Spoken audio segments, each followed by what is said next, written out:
Was that a wide shot? What? They were taking Oh, okay. They were taking a bomb.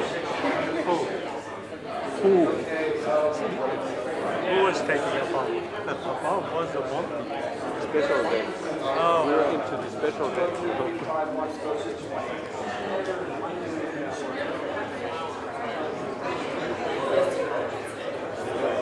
I'll go like this when they come in. They're coming back.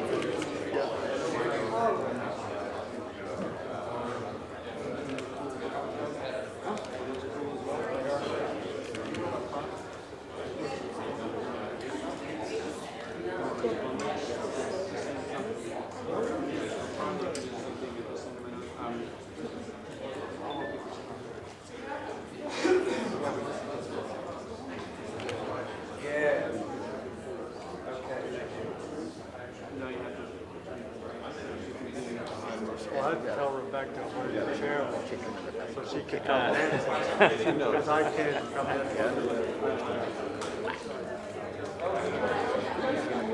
Then everyone would be in. You know what? That's the destination. That's the reason why they were always because if you stay back, this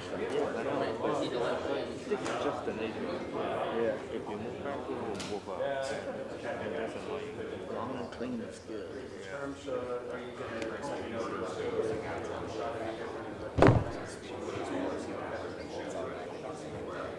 What? Pelosi, Nadler, then Schiff, speaking order. There's three? I think so. That's what our guy said.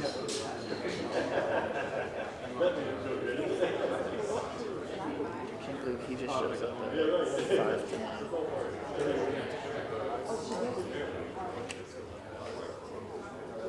No, 9:02. He shows up at 9:02 for 9 o'clock. I can't believe people aren't here though. I thought there would be a time.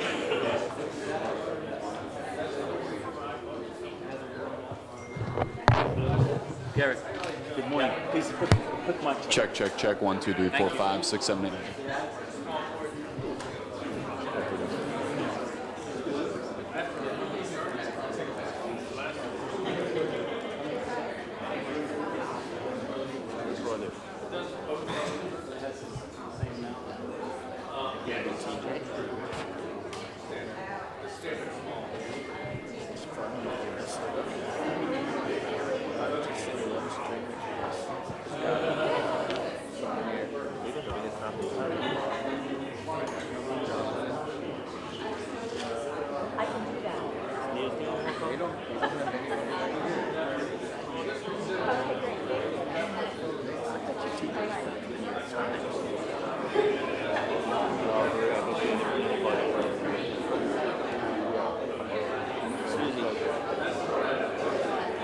There's no lawyers here. Oh, he is?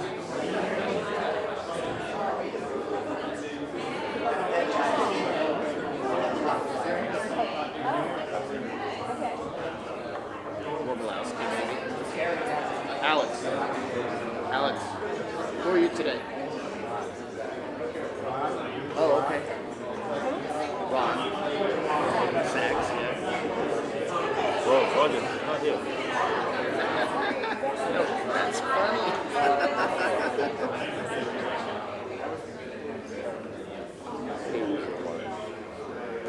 Did you tell me what I'm standing. I will be, I know I'm sure it looks like I could be standing now, but I want to.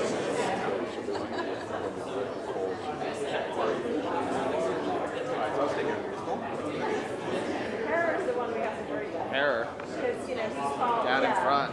That's, he's that guy. He's that guy. We'll give you one frame like that. I got a chainsaw handy. I got. Yeah, too. Might be a little loud for a moment.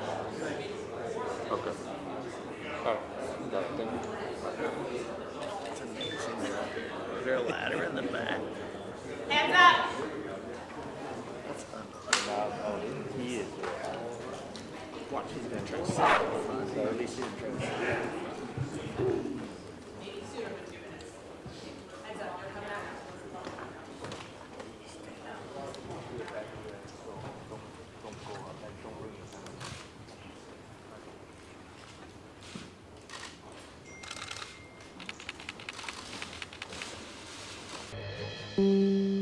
This is an NBC News special report.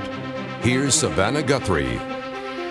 Good morning, everybody. As we come on the air, what is expected to be a historic moment in U.S. history. House Democrats are assembling at this very moment, about to hold a news conference, expected to announce articles of impeachment. Those are official charges against the president in its ongoing impeachment inquiry. Now we see House Speaker Nancy Pelosi taking the podium. Let's listen in. Good morning, everyone. On this solemn day, I recall that the first order of business for members of Congress is the solemn act to take an oath to protect and defend the Constitution of the United States. There's great respect and gratitude that I thank the chairs of the committees, the 6 committees who have been working to help us honor our oath of office. I also want to thank the staff of those committees and the committee members for all of their work over this period of time to help us protect and defend. I want to thank the chairman of the Judiciary Committee, Mr. Nadler, chair of the Intelligence Committee, Mr. Schiff, chair of the Ways and Means Committee, Chairman, all of these chairmen, Chairman Richie Neal of Massachusetts, the chair of the Foreign Affairs Committee, Elliot Engel of New York, the chair of the Financial Services Committee, Maxine Waters of California, the chair of the Committee on Government Reform and Oversight, Congresswoman Carolyn Maloney. I also want to acknowledge the important work that was done by our dear and departed, may rest in peace, Elijah Cummings as chair of the Oversight Committee. Now pleased to yield to the distinguished chair of the Judiciary Committee, Mr. Nadler.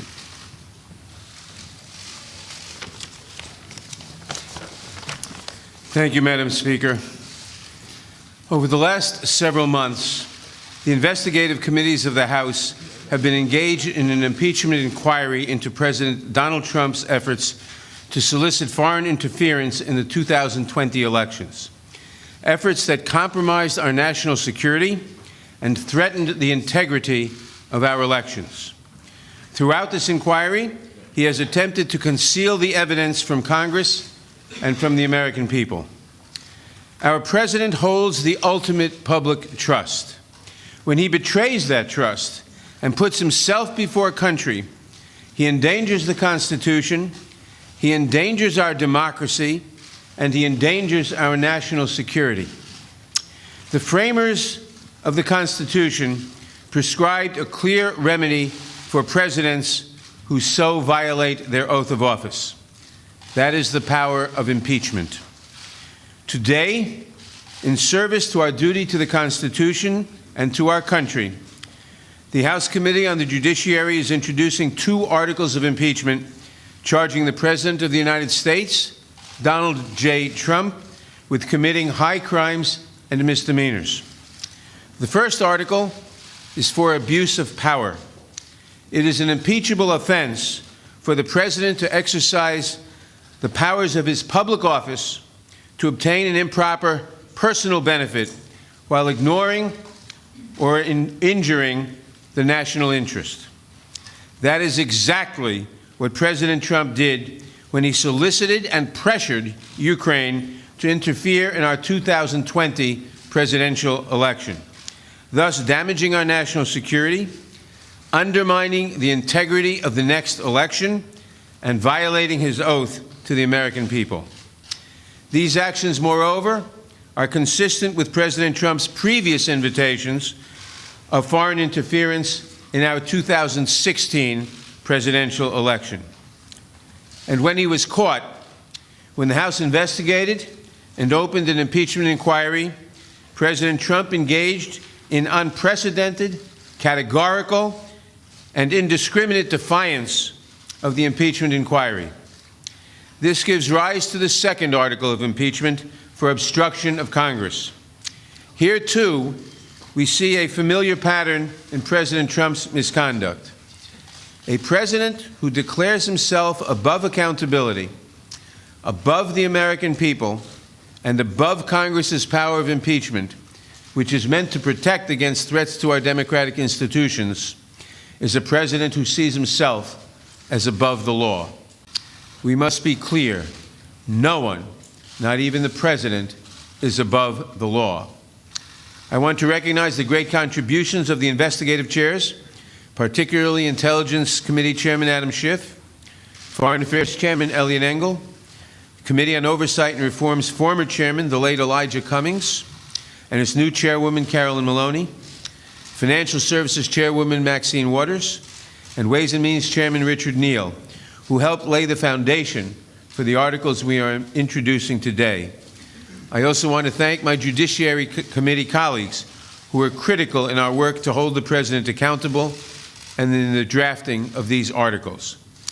Later this week, the Judiciary Committee will meet to consider these articles of impeachment and to make a recommendation to the full House of Representatives. We do not take this action lightly, but we have taken an oath to defend the Constitution.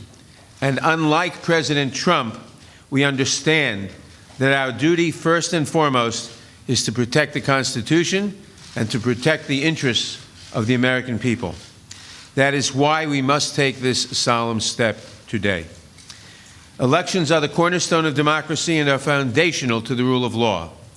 But the integrity of our next election is at risk from a president who has already sought foreign interference in the 2016 and 2020 elections and who consistently puts himself above country. That is why we must act now. I want to turn now to Chairman Schiff, who will explain the evidence that supports these articles and the need for us to act with such urgency today.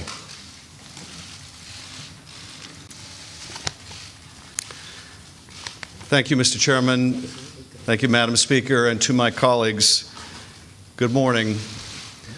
The framers of the Constitution recognized that someday a president might come to office who would abuse that office, betray the public trust, and undermine national security to secure foreign help in his reelection, and who would seek to abrogate the power of Congress to hold him accountable.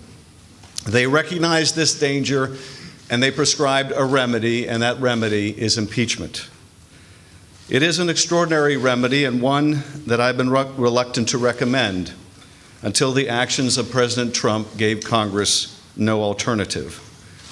We stand here today because the President's continuing abuse of his power has left us no choice. To do nothing would make ourselves complicit in the President's abuse of his high office, the public trust, and our national security. The President's misconduct is as simple and as terrible as this. President Trump solicited a foreign nation, Ukraine, to publicly announce investigations into his opponent and a baseless conspiracy theory promoted by Russia to help his reelection campaign. President Trump abused the power of his office by conditioning two official acts to get Ukraine to help his reelection: the release of hundreds of millions of dollars in military aid that nation desperately needed, and a White House meeting with an ally trying to fend off Russian aggression. In so doing, he undermined our national security and jeopardized the integrity of our next election, and he does so still. The evidence of the President's misconduct is overwhelming and uncontested. And how could it not be when the President's own words on July 25th, "I would like you to do us a favor, though," lays so bare his intentions, his willingness to sacrifice the national security for his own personal interests. And when the President got caught, he committed his second impeachable act: obstruction of Congress, of the very ability to make sure that no one is above the law, not even the President of the United States. The evidence is every bit as strong that President Trump has obstructed Congress fully, without precedent, and without basis in law.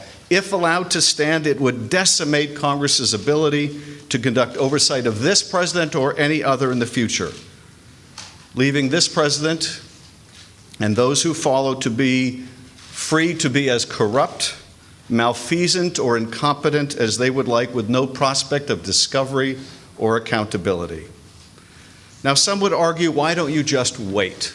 Why don't you just wait until you get these witnesses the White House refuses to produce?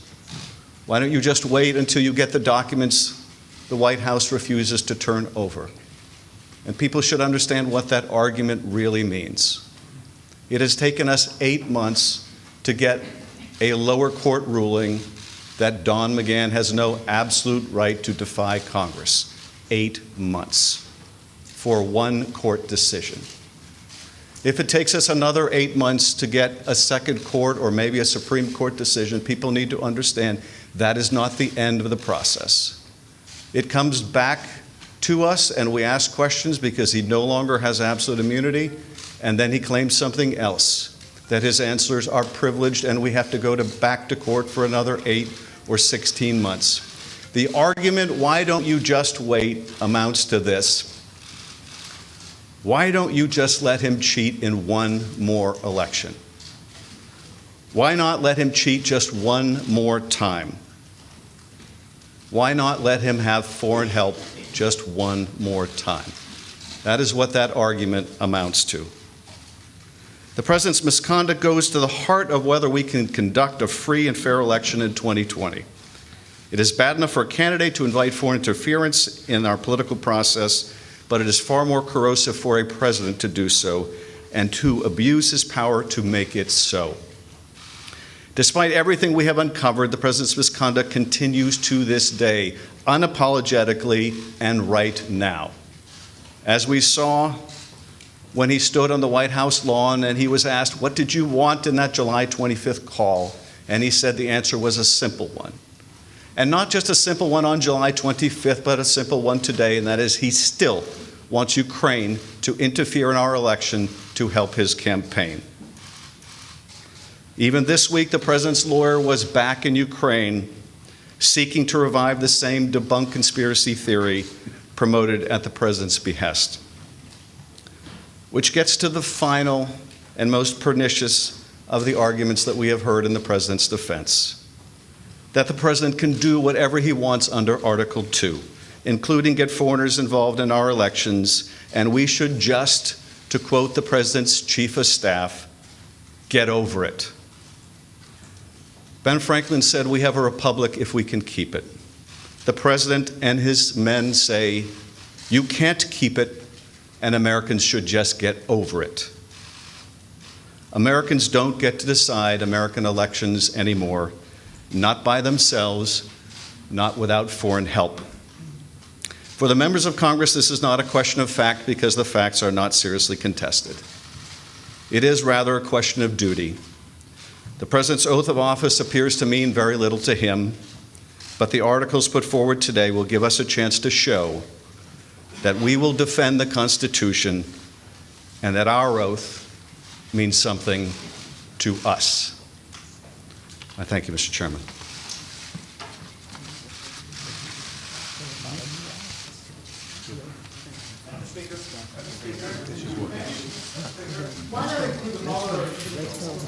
So those are the chairmen of the relevant committees who have been conducting this impeachment inquiry on Capitol Hill. House Speaker Nancy Pelosi announcing that 2 articles of impeachment will be sought against President Trump, the first for abuse of power, the second for obstruction of Congress. Chairman Nadler of the Judiciary Committee saying that the evidence of obstruction was unprecedented, categorical, and indiscriminate, and alluded to a clear pattern, according to Chairman Nadler, of this kind of abuse of power at the office. The chairman of the Intelligence Committee, Adam Schiff, there laying out the case and why it is that Democrats feel they must go forward now, notably that they feel this election interference is still going on and threatens the 2020 election itself. Let me go to NBC's Jeff Bennett, who covers Capitol Hill, and let's just talk practical matters at the top here, Jeff. First of all, it sounded like Nadler, the Judiciary Chairman, was saying that the House Judiciary would consider these 2 articles of impeachment, which is essentially the charges against the president this week, and vote on them as early as this week. Then it would go to a full House vote. Question is, does Nancy Pelosi have the votes to pass them?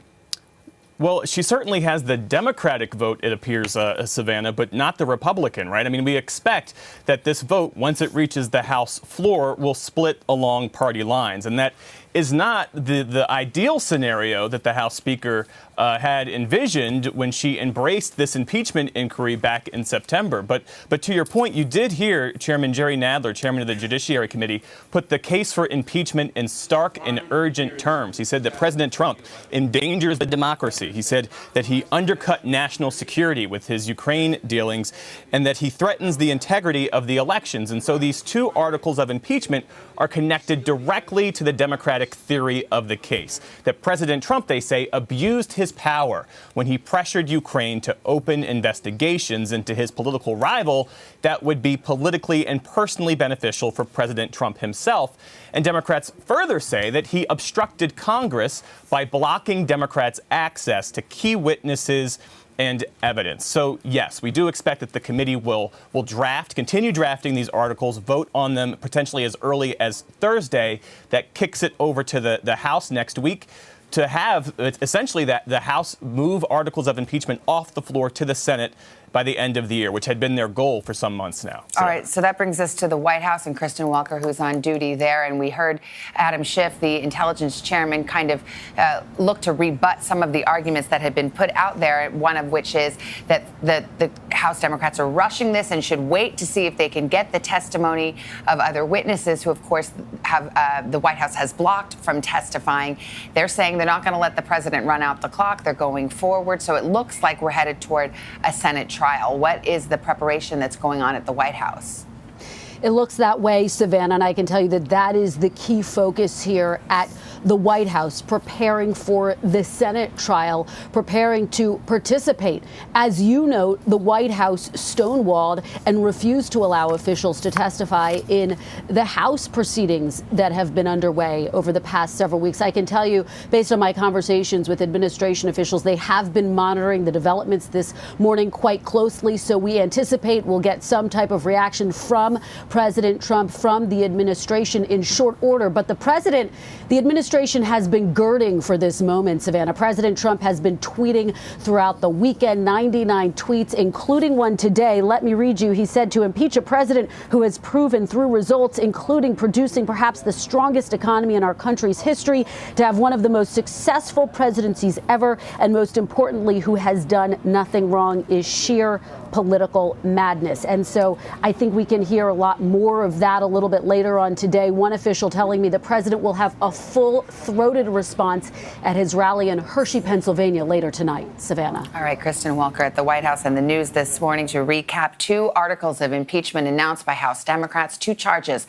against the president, one for abuse of power, for asking a foreign government to interfere in our election by digging up dirt on one of the president's potential opponents at the threat of losing aid in a White House meeting. The evidence of that, according to House Democratic Intelligence Chairman, was overwhelming and uncontested. And the second article of impeachment for obstruction of Congress for what the other chairman of the Judiciary, Jerry Nadler, called indiscriminate obstruction by blocking witnesses and testimony. The first votes on these expected later this week. We're going to have a lot more on NBCNews.com and MSNBC, of course, tonight on NBC Nightly News. Most of you return now to more of the Today Show.